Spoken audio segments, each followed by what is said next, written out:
ಹಾಗಾಗಿ ಈಗೊಂದು ಅಂದಾಜು ಮಾಡ್ಕೊಳ್ಬಹುದು ನೀವು ಡಿಸಿಎಂ ಡಿಕೆ ಶಿವಕುಮಾರ್ ಅವರು ಹೇಳಿದ್ದಕ್ಕೆಲ್ಲ ಹೈಕಮಾಂಡ್ ಅಸ್ತು ಅಂತ ಇರೋದ್ರಿಂದ ಈ ಸಮೀಕ್ಷೆಯ ವಿಚಾರಕ್ಕೆ ಸಂಬಂಧಪಟ್ಟಂತೆ ಅಲ್ಲಿಯೇ ಈ ಪ್ಲಾನಿಂಗ್ ಗಳನ್ನ ವರ್ಕೌಟ್ ಮಾಡೋದಕ್ಕೆ ಡಿಸಿಎಂ ಡಿಕೆ ಶಿವಕುಮಾರ್ ಮುಂದಾಗ್ತಿದ್ದಾರೆ ಅಂತ ಡಿಕೆಶಿ ದೆಹಲಿಗೆ ಹೋಗೋದಕ್ಕೆ ಮತ್ತೊಂದು ರೀಸನ್ ಕೂಡ ಇದೆಯಂತೆ.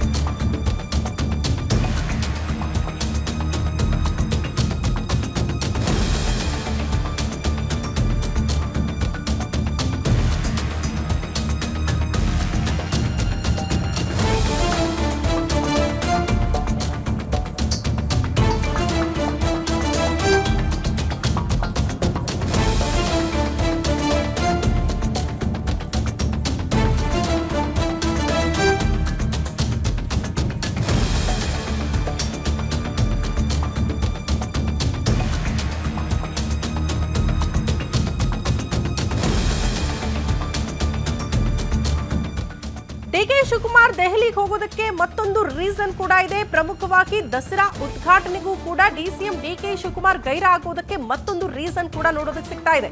ಉದ್ಘಾಟನೆಗೆ ಲೇಖಕಿ ಬಾನು ಮುಷ್ತಾಕ್ ಅವರ ಹೆಸರನ್ನ ಸಚಿವರು ಪ್ರಸ್ತಾಪ ಮಾಡ್ತಾರೆ. ಆದ್ರೆ ಪ್ರಸ್ತಾವನೆಗೆ ವಿರೋಧವನ್ನ ವ್ಯಕ್ತಪಡಿಸಿರ್ತಾರೆ ಆರಂಭದಲ್ಲೇ ಡಿಸಿಎಂ ಡಿಕೆ ಶಿವಕುಮಾರ್. ಇದು ಹಿಂದೂಗಳ ಭಾವನಾತ್ಮಕ ವಿಚಾರ, ವಿಪಕ್ಷಗಳಿಗೆ ಅಸ್ತ್ರ ಆಗುತ್ತೆ, ಬಿಜೆಪಿ ಜೆಡಿಎಸ್ ಇದನ್ನ ರಾಜಕೀಯವಾಗಿ ಬಳಕೆ ಮಾಡಿಕೊಳ್ಳಬಹುದು ಅನ್ನೋ ಕಾರಣಕ್ಕೆ ಡಿಸಿಎಂ ಡಿಕೆ ಶಿವಕುಮಾರ್ ಅವರು ಯಾವಾಗ ಸಚಿವರು ಲೇಖಕಿ ಬಾನು ಮುಷ್ತಾಕ್ ಅವರ ಹೆಸರನ್ನ ಪ್ರಸ್ತಾಪ ಮಾಡ್ತಾರೋ ಈ ಬಾರಿ ದಸರಾ ಉದ್ಘಾಟನೆಗೆ ಇವರನ್ನೇ ಕರೆಯೋಣ, ಇವರ ಹೆಸರನ್ನೇ ಫೈನಲ್ ಮಾಡೋಣ ಅಂತ ಯಾವಾಗ ಈ ವಿಚಾರಗಳು ಮುನ್ನೆಲೆಗೆ ಬರುತ್ತೋ ಆಗಲೇ ಆರಂಭದಿಂದಲೇ ಡಿಸಿಎಂ ಡಿಕೆ ಶಿವಕುಮಾರ್ ಅವರು ಅದನ್ನ ವಿರೋಧ ಮಾಡಿದ್ರಂತೆ.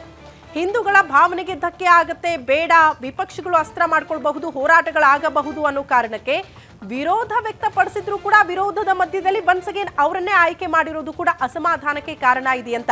ಈ ಬಗ್ಗೆ ಮತ್ತಷ್ಟು ಡೀಟೇಲ್ಸ್ ಅನ್ನ ಪಡ್ಕೊಳ್ಳೋಣ. Political bureau head Maruti Pavagada ನೇರ ಸಂಪರ್ಕದಲ್ಲಿ ಜಾಯಿನ್ ಆಗ್ತಿದ್ದಾರೆ ನ್ಯೂಸ್ ರೂಮ್ ಇಂದ. ಮಾರುತಿ ಪಾವಗಡ, ಡಿಸಿಎಂ ಡಿಕೆ ಶಿವಕುಮಾರ್ ಅವರು ಒಂದೇ ಕಲ್ಲಿಗೆ ಎರಡು ಏಟನ್ನ ಹೊಡೆಯೋ ಪ್ರಯತ್ನಗಳು ಆಗ್ತಾ ಇದೆಯಾ ಅನ್ನೋದು ಪ್ರಶ್ನೆ. ದೆಹಲಿ ಅಂಗಳದಲ್ಲಿ ಏನ್ ನಿರೀಕ್ಷೆ ಮಾಡಬಹುದು? ಡಿಕೆ ಶಿವಕುಮಾರ್ ಅವರ ಈ ಭೇಟಿ ಎಷ್ಟು ಮಟ್ಟಿಗೆ ಕುತೂಹಲ ಕೆರಳಿಸಿದೆ ಅಂತ?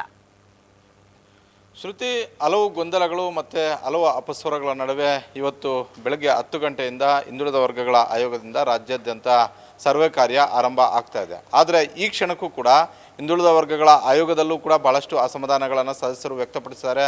ನಿನ್ನೆ ಅಧಿಕೃತವಾಗಿ ಆಯೋಗದ ಅಧ್ಯಕ್ಷರಾದಂತಹ ಮಧುಸೂದನ್ ನಾಯಕ್ ಅವರಿಗೂ ಕೂಡ ಮನವಿಯನ್ನು ಕೊಟ್ಟಿದ್ದಾರೆ. 1 ತಿಂಗಳ ಕಾಲ ಇದನ್ನು ಮುಂದೂಡಿಕೆ ಮಾಡಬೇಕು, ಇಲ್ಲ ಅಂತ ಹೇಳಿದ್ರೆ ನಾವು ಕೂಡ ಕಾಂತರಾಜ್ ಮತ್ತು ಜಯಪ್ರಕಾಶ್ ಹೆಗ್ಡೆ ವರದಿಗೆ ಯಾವ ರೀತಿಯಾಗಿ ಅವೈಜ್ಞಾನಿಕ ವರದಿ ಅನ್ನುವಂಥ ಒಂದು ಅಣೆಪಟ್ಟಿಯನ್ನು ಕಟ್ಟಿದ್ರು ಅದೇ ರೀತಿಯಾದಂಥ ಒಂದು ಅಣೆಪಟ್ಟಿಯನ್ನು ನಾವು ಕೂಡ ಕಟ್ಕೊಳ್ಬೇಕಾಗುತ್ತೆ.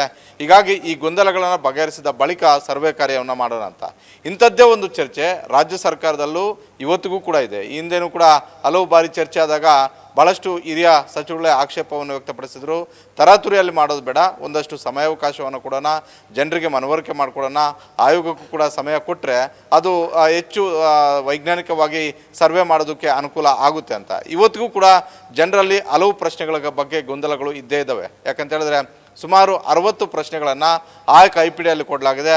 60 ಪ್ರಶ್ನೆಗಳಿಗೆ ಉತ್ತರವನ್ನು ಪಡೆದು ಆ ಅರ್ಜಿಯನ್ನು ತುಂಬುವಂಥ ಒಂದು ಕೆಲಸ ಯಾರು ಸಮೀಕ್ಷೆಗೆ ಹೋಗಿರ್ತಾರೋ ಅವ್ರು ಮಾಡಬೇಕಾಗುತ್ತೆ. ಸಮೀಕ್ಷೆಗೆ ಹೋದಂಥವರೇ ತುಂಬೋದು, ಇಲ್ಲ ಅಂತ ಹೇಳಿದ್ರೆ ಅವ್ರಿಗೆ ಅರ್ಜಿಯನ್ನು ಕೊಟ್ಟು ಅವರು ಅವರೇ ಅದನ್ನು ತುಂಬುವಂಥ ಒಂದು ಕೆಲಸವನ್ನು ಕೂಡ ಮಾಡ್ಬೋದು. ಆದರೆ ಈಗ ಚರ್ಚೆ ಆಗ್ತಿರೋದೇನಂತ ಹೇಳಿದ್ರೆ ಮೊನ್ನೆ ನಡೆದಂತಹ ಕ್ಯಾಬಿನೆಟಲ್ಲೂ ಕೂಡ ಡಿಕೆ ಶಿವಕುಮಾರ್ ಅವರು ಪ್ರಸ್ತಾಪವನ್ನು ಮಾಡಿದ್ರು.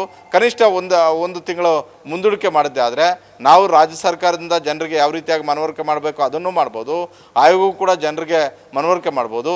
ಜೊತೆಗೆ ಸಮುದಾಯದ ಮಠಗಳಾಗಿರ್ಬೋದು, ಸಮುದಾಯದ ಮುಖಂಡರುಗಳಾಗಿರ್ಬೋದು, ಆಯಾಯ ಸಮುದಾಯಗಳಿಗೆ ಸಂದೇಶವನ್ನು ರವಾನೆ ಮಾಡೋದಕ್ಕೆ ಸಾಧ್ಯವಾಗುತ್ತೆ. ಹೀಗಾಗಿ ಮುಂದೂಡಿಕೆ ಮಾಡಬೇಕು ಅನ್ನುವಂಥ ಒಂದು ಮನವಿಯನ್ನು ಮಾಡಿದರು. ಆದರೆ ಸಿದ್ದರಾಮಯ್ಯ ಅವ್ರಿಗೆ ಒಂದು ಕಡೆ ಕ್ಯಾಬಿನೆಟಲ್ಲೂ ಇಂಥ ಒತ್ತಾಯ ಕೇಳಿಬಂದಿದೆ, ರಾಜ್ಯ ಸರ್ಕಾರದಲ್ಲಿರುವಂಥ ಶಾಸಕರು ಸಚಿವಗಳಿಂದಲೂ ಕೂಡ ಒತ್ತಾಯ ಇದೆ.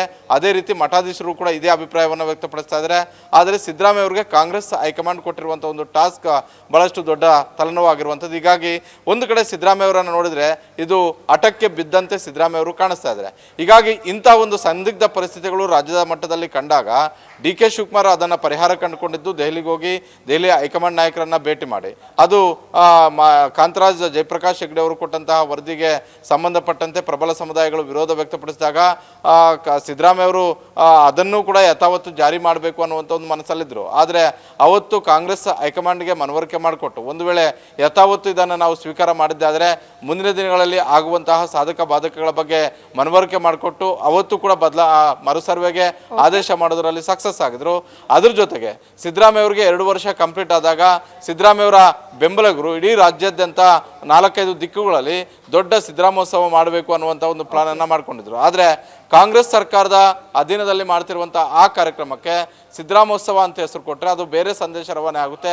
ಹೀಗಾಗಿ ಆ ಹೆಸರನ್ನು ಕೂಡ ಬದಲಾವಣೆ ಮಾಡೋದರಲ್ಲಿ DK ಶಿವಕುಮಾರ್ ಅವರ ಪಾತ್ರ ಇತ್ತು. ಮೊನ್ನೆ MLCಗಳ ಪಟ್ಯ ಆಗಿರ್ಬೋದು, ಇಂಥ ಒಂದು ಸಂದಿಗ್ಧ ಪರಿಸ್ಥಿತಿಗಳು ಬಂದಾಗ ಸಿದ್ದರಾಮಯ್ಯ ಅವರು ತಮ್ಮ ಮಾತನ್ನು ಕೇಳದೇ ಇದ್ದಾಗ, ರಾಜ್ಯದಲ್ಲಿ ತಮ್ಮ ಪ್ಲಾನುಗಳು ವರ್ಕೌಟ್ ಆಗದೇ ಇದ್ದಾಗ ನೇರವಾಗಿ ದೆಹಲಿಯ ಹೈಕಮಾಂಡ್ ಬಳಿ ಹೋಗಿ ದೆಹಲಿ ಹೈಕಮಾಂಡ್ ಜೊತೆ ಚರ್ಚೆ ಮಾಡಿ ದೆಹಲಿ ಹೈಕಮಾಂಡ್ಗೆ ಮನವರಿಕೆ ಮಾಡಿಕೊಟ್ಟು ಹಲವು ಬದಲಾವಣೆಗಳನ್ನ ಮಾಡಿದ್ದನ್ನು ಕಂಡಿದ್ದೀವಿ. ಇವತ್ತು ಕೂಡ DK ಶಿವಕುಮಾರ್ ಅವರು ದೆಹಲಿಗೆ ಹೋಗಿರುವಂಥದ್ದು ಇದೇ ವಿಚಾರ ಅನ್ನುವಂಥ ಒಂದು ಚರ್ಚೆ ಕಾಂಗ್ರೆಸ್ ರಾಜಕೀಯ ಪಡಸಾಲೆಯಲ್ಲಿ ಬಹಳಷ್ಟು ಬಿರುಸಾಗಿ ಚರ್ಚೆ ಆಗ್ತಿದೆ.